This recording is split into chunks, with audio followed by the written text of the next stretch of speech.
वो बाबा याकूत को मानते थे। वो किसी भी मस्जिद को या किसी भी समझिए कुरान शरीफ का अगर कोई कागज़ मिल जाए या कुरान शरीफ मिल जाए तो अपने माथे पे लगा के वो बिल्कुल बाकायदा अपने इसमें जो मुस्लिम सैनिक है उनके पास देते थे या उस जगह भेजते थे। उन्होंने तो एक मस्जिद भी कायम की थी अपने मुस्लिम सैनिकों के लिए, ऐसे भी है। अब हमारे समझिए उसमें भी शिवाजी महाराज के बारे में जब आज बोले जाते थे कि वो हिंदुत्ववादी थे, तो ये तो कोई समझने की बात नहीं है। अब आप समझिए कि जब शिवाजी महाराज के नाम पे हिंदुत्ववादी राजनीति जोर मारती है तो इनके पास इनका कोई आइकॉन नहीं है। और इन्हीं के पूर्वजों ने शतचंडी कोटि यज्ञ करके पैसा लिया जयसिंह से, अफजल खान से। इन्हीं के पूर्वजों ने शिवाजी महाराज के खिलाफ ये किया। इन्हीं के कुछ पूर्वजों ने उनके साथ मिलकर शिवाजी महाराज के सत्ता कायम नहीं होने दी, क्योंकि उन सत्ता में सभी लोगों का ये था।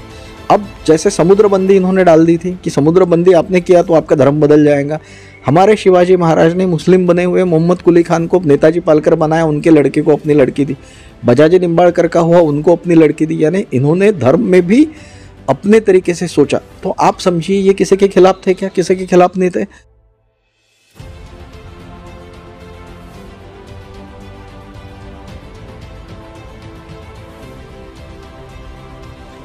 तो सर हम चाहेंगे आप ऐसे पॉइंट्स इतिहास के सारे बताएं जिससे साफ जाहिर हो कि छत्रपति शिवाजी महाराज धर्मनिरपेक्ष थे। धर्मनिरपेक्षता ये आज की बात है, ऐसे लोग बोलते हैं कि भाई फ्रेंच राज्य क्रांति के पहले और वहाँ जो 100 साल का वॉर हुआ और जो रिलीजन का पगड़ा था यानी क्रिश्चियनों के इसमें कि भाई पोप बताता था कि क्या करना है, और फिर राजा की शादी भी कहाँ हो, जो राजकन्या है वो किसी बहज है वो भी पोप ठहराता था। पोप लिख के देता था चिट्ठी पे कि आप यहाँ पे आपको पुण्य का ये मिलेगा तो आप स्वर्ग जाएंगे। पोप ठहराता था कि अगर किसी ने नया प्रदेश ले लिया तो उसका है कि नहीं है। ये धर्मनिरपेक्षता वाली संकल्पना वहाँ से आई। लेकिन हमारा जो ये भारतीय उपखंड है, यहाँ किसी ज़माने से ये चलन है कि हमने किसी के रिलीजन के बारे में नहीं सोचा। यानी जैसे क्रिश्चियनिटी का उदय हुआ तो हमारे देश में जो सीरियन क्रिश्चियन है वो मानते हैं कि जो 12 डिसिपल्स थे, यानी 13वें ने तो यीशु क्रिस्त के बारे में गद्दारी कर दी थी, उसको बेचारे को जुड़ास को तो फांसी लेके अपनी आत्महत्या करनी पड़ी। 13 लोगों में से ये तो गया, वो 12 में जो एक डिसिपल थे, जो शिष्य थे यीशु ख्रिस्त के, वो उस ज़माने में भारत आए ऐसे माना जाता है। दूसरा ये है कि खुद यीशु ख्रिस्त जब यानी वो गुजरे नहीं 3 दिन बाद कब्र में से उठ के आए तो वो भारत में आके उन्होंने अपना, आज भी कश्मीर में कुछ लोग बोलते हैं कि यीशु क्राइस्ट की कब्र वहाँ पे है करके, ऐसे माना जाता है। इस्लाम का भी जब उदय हुआ तो इस्लाम का मीनिंग जो हमें लगता है वो इस्लाम के बारे में ये था कि इस्लाम का एक मीनिंग है शांति, यानी शांति का संदेश देने वाला धर्म। अब तुर्कों ने उसको अपनाया, सेंट्रल एशिया में अपनाया। सेंट्रल एशिया के हुन तो सबको पता है कि हुनों ने उस ज़माने में रोमन एम्पायर के भी 12 बजा दिए। हुनों में से ही निकले हुए यहाँ कुछ राजपूत बने ऐसे माना जाता है, और वो लोग बाद में फिर आए। तो इशू ऐसे है कि जो अब ये धर्मनिरपेक्षता की बात करते हैं, ये सहिष्णुता का संदेश तो उस ज़माने में था कि भाई उस ज़माने में भी जब वॉर होते थे, कुछ होता था तो वॉर की बात वॉर पे ही चलती थी, उसके बाद तो लोग एक दूसरे के साथ जुड़े। यहाँ हमारे जो खान पान का स्ट्रक्चर है, यहाँ जो कपड़े पहनने का इशू है, यहाँ जो रहने का है, मेल मिलाप वाला है, शहर बनाने का है, उसमें तो सभी का एक साथ ये है। गंगा जमनी तहजीब भी उस तरीके से बोला जाता है। और जो शिवाजी महाराज का कालखंड है उस वक्त तो आप समझिए कि पूरे भारत देश में कहीं कोई हिंदू राजा करके बचा नहीं था, क्योंकि हमारे ब्राह्मणों ने कुछ ग्रंथ ऐसे लिखे थे, उसका नाम है कि ये उन्होंने काल निर्णय इस तरीके से दिया था कि उस ज़माने में सिर्फ मुस्लिम आदमी ही राजा बनेगा, बाकी कोई बन नहीं सकता है। यानी खुद शिवाजी महाराज ने जब स्वराज्य की घोषणा की और स्थापना की तो उनको जब अपने आप को राजा करके घोषित करना था, तो जो लोगों ने अफजल खान के लिए शतचंडी कोटि यज्ञ किया था, मिर्ज़ा राजे जयसिंह जो राजपूत थे और वो आए थे औरंगज़ेब के सेनानी बन के, तो उनके लिए शतचंडी कोटि यज्ञ किया था, वो ही लोग हमारे शिवाजी महाराज को नकार रहे थे कि वो क्षत्रिय नहीं है करके। तो ये तो धार्मिक मान्यता इस तरीके से थी कि हम ही है। यहाँ तो घोषणा यहाँ तक हो गई थी कि चंद्रगुप्त मौर्य के बाद इस देश में कोई क्षत्रिय नहीं बचा है, सिर्फ शूद्र और ब्राह्मण है। तो ये भी यहाँ का एक दस्तूर है। आप समझिए उसमें भी शिवाजी महाराज के बारे में जब आज बोले जाते थे कि वो हिंदुत्ववादी थे, तो ये तो कोई समझने की बात नहीं है। हमने जो आपको बताया कि उस ज़माने में समुद्र बंदी यानी सिंधु बंदी कर दी थी हमारे देश के लिखने वाले लोगों ने, धार्मिक लोगों ने। ये धर्मबंदी क्या थी कि आप सिंधु अगर पार करो तो आपका धर्म अपने आप बदल जाएगा। ये कैसी बात है कि जो ज़माने में हम लोग जाते थे कि आज हम बोलते हैं कि नेविगेशन शब्द हमारे नौका नयन से आया है और हम ये चीज़ों को भूल गए। सिंदबाद की सब कथाएं जो आती है तो सिंदबाद यानी शायद सिंधी ही था, एक तरीके से ये है। तो हमारे शिवाजी महाराज ने ऐसे कभी किया नहीं। पूना में एक मता करके ये थी, उसके ऊपर ये हुआ तो जिजाऊ राजमाता जिजाऊ ने उसको वर्षासन लागू करके दिया। शिवाजी महाराज के जो जितने भी फ्रेंड थे, कभी वो जात धर्म देख के ये नहीं हुआ था कि वहाँ पे जो देशमुख और ये जो बड़े लोग थे जो विजापुर के दरबार में काम करते थे, उन्होंने लेटर लिख के भेजे थे कि शिवाजी महाराज हमारे जैसे सरंजामदार लोगों के साथ, पैसे वालों के साथ नहीं रहते, उनके साथ सभी जाति धर्म के लोग रहते। वो बाबा याकूत को मानते थे।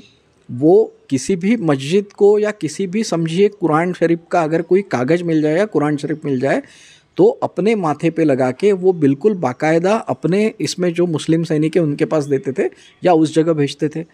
उन्होंने तो एक मस्जिद भी कायम की थी अपने मुस्लिम सैनिकों के लिए, ऐसे भी है। अब हमारे इसमें क्या हो गया है कि जब जुल्फ़िकार खान ने रायगढ़ जीता तो उस वक्त उसने पूरा दफ्तर खाना जला दिया था और जलाने के बाद तो कोई कागज़ बचे नहीं है।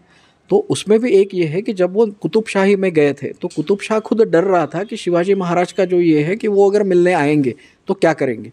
और आकड़ना और मादन्ना नाम के दो ब्राह्मण उस वक्त कुतुब शाही साम्राज्य चलाते थे। अब आप सोचिए कि कुतुब शाह चलाने वाले आकड़ना और मादन्ना, और शिवाजी महाराज जब मिलने उन्हें गए, ये आकड़ना मादन्ना की स्टोरी ऐसे कि जब औरंगज़ेब ने गोलकोंडा काबिज करने की ये की तो आकड़ना मादन्ना को उन्होंने दूर करने के लिए बोला तो कुतुब शाह के ही रानी वसे ने उनका कत्ल करवा दिया। और हमारे शिवाजी महाराज जब गए तो वो कुतुब शाह डर रहे थे तो उन्होंने अपने भागानगर के उनको बड़े भाई बोला और उन्होंने उनका कुतुब शाही का पूरा सम्मान रखा। और शिवाजी महाराज ने जब दक्कन पूरा जीता नीचे जाके जिंजी तक, तो वो जिंजी इसलिए स्ट्रैटेजिक डेप्थ करके कायम रही कि वहाँ भी हम आ सकते हैं।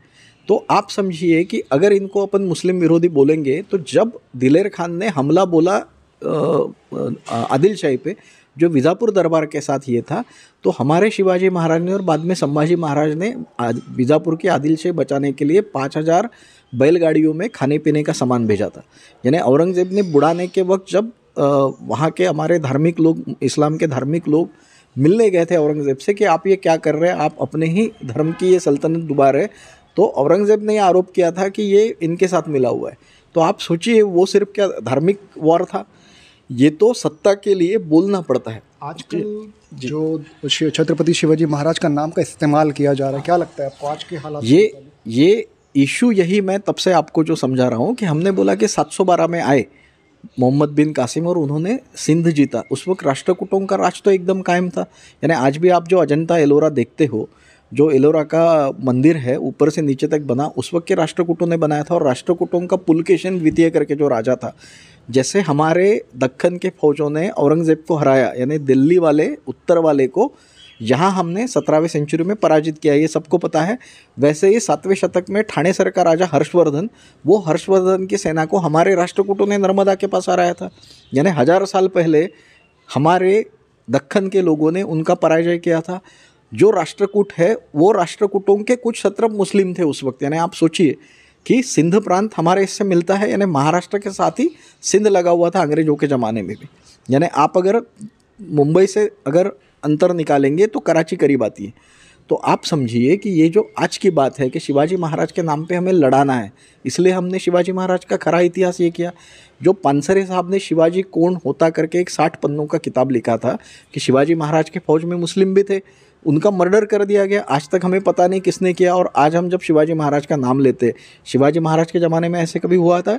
उनके एक सेनापति ने एक विजापुर के सरदार को छोड़ दिया, तो उन्होंने इस तरीके से उनकी कान उघाड़ने की थी कि वो आदमी 7 लोगों को लेके फौज पे जाके टूट पड़ा और मर गया। अब आप समझिए कि जब शिवाजी महाराज के नाम पे हिंदुत्ववादी राजनीति जोर मारती है तो इनके पास इनका कोई आइकॉन नहीं है। और इन्हीं के पूर्वजों ने शतचंडी कोटि यज्ञ करके पैसा लिया जयसिंह से, अफजल खान से। इन्हीं के पूर्वजों ने शिवाजी महाराज के खिलाफ ये किया। इन्हीं के कुछ पूर्वजों ने उनके साथ मिलकर शिवाजी महाराज के सत्ता कायम नहीं होने दी, क्योंकि उन सत्ता में सभी लोगों का ये था। अब जैसे समुद्रबंदी इन्होंने डाल दी थी कि समुद्रबंदी आपने किया तो आपका धर्म बदल जाएगा। हमारे शिवाजी महाराज ने मुस्लिम बने हुए मोहम्मद कुली खान को नेताजी पालकर बनाया, उनके लड़के को अपनी लड़की दी। बजाजी निम्बाड़कर का हुआ, उनको अपनी लड़की दी। यानी इन्होंने धर्म में भी अपने तरीके से सोचा, तो आप समझिए ये किसी के खिलाफ थे क्या? किसी के खिलाफ नहीं थे। औरंगज़ेब के कैद में जो आदमी 3000 की फौज लेके आगरा में फंस गया था, जो औरंगज़ेब ने अपने भाई को नहीं बख्शा कि दारा शिकोह की गर्दन काटने के बाद उसने जब देखा तो खाना खाने का छोड़ के उन्होंने सर के ऊपर क्या ये करके देखा, क्योंकि राजपुत्र का खून नहीं दिखना चाहिए, उनके सर को लगा हुआ था। तो इतना कट्टर औरंगज़ेब, लेकिन उसके भी वहाँ के जो लोग थे वो समझ रहे थे कि अपन ने दी हुई ज़बान ये नहीं करनी चाहिए। तो शिवाजी महाराज का आज नाम जो लेते हैं, समझिए डिवाइसिव ताकत के लिए, हमें शिवाजी खरा कौन था, यानी शिवाजी महाराज खरे कौन थे, वो सच्चे क्या थे, सच्चे इंसान कैसे थे, ये हमें सबके सामने रखना है। यानी राष्ट्रकूटों ने अगर उस ज़माने में मुस्लिम क्षत्रप रखे थे, तो आप सोचिए कि यहाँ वो तो रहने वाले थे। यानी शिवाजी महाराज के जन्म के वक्त करीब करीब 900 साल हो गए थे कि मुस्लिम यहाँ पे रह रहे थे। दौलताबाद जो अभी किला बोलेंगे या गांव बोलेंगे या खुलदाबाद वाला एरिया, वो यहाँ से इस्लाम का ये मैसेज देने वाले का ये इलाका था। वहीं घृष्णेश्वर का मंदिर है जो भोसलों का मंदिर है। अगर इतने आक्रमण हुए रहते और ये किया रहता तो वो तो बंद हो गया रहता। और जो आरमार वाला मैंने बताया था कि हमारे मराठों का आरमार बनाना, यानी एक तरीके से धर्म इसका ये उल्लंघन था, तो भी शिवाजी महाराज तो राजा थे। उनके शिवाजी महाराज के कारण आज का अंडमान निकोबार अपने पास है। हमें ये इतिहास बिल्कुल नहीं बताते हैं। ये पूरे इतिहास में ट्विस्ट करते हैं कि इन्होंने बाबा याकूत को भी माना, वैसे इन्होंने बाकी जगह पे ये किया। तो ये आप समझ के चलिए कि ये नाम का हमें इस्तेमाल नहीं होने देना चाहिए। सच्चे शिवाजी महाराज को हमको बताना चाहिए कि आप अगर यहाँ के बाशिंदे हो तो आपको शिवाजी महाराज को मानना पड़ेगा, उसमें हिंदू मुस्लिम कोई भेद नहीं है।